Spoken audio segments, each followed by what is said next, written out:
Austin schools were supposed to get $17 million from Washington last month to prevent any future layoffs of school teachers. You'll recall the district cut about 70 jobs over the summer. But a dispute between these two men have left that money, those teachers, and their students in limbo.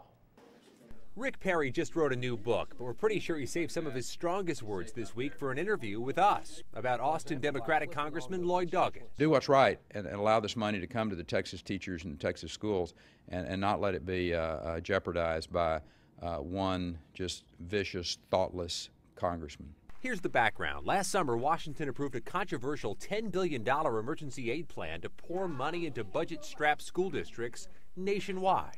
But to get this emergency money, Texas and all states must promise not to cut their own state funding to schools over the next 3 years. A rule drawn up by Congressman Doggett, a rule the governor refuses to follow.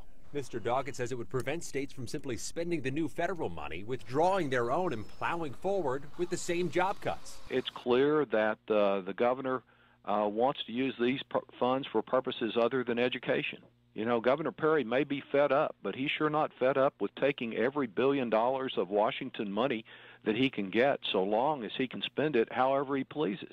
But Governor Perry says ordering Texas how to spend its federal school money is a violation of the state constitution. Then he unloads again, calling it a cheap political trick that, frankly, probably cost him some colleagues in the Texas congressional delegation. But the governor says when Congress reconvenes here Monday, he'd like it to eliminate the controversial rule and distribute the local school money immediately.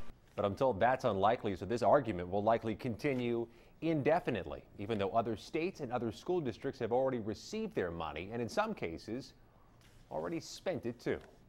Scott McFarland for Statesman.com.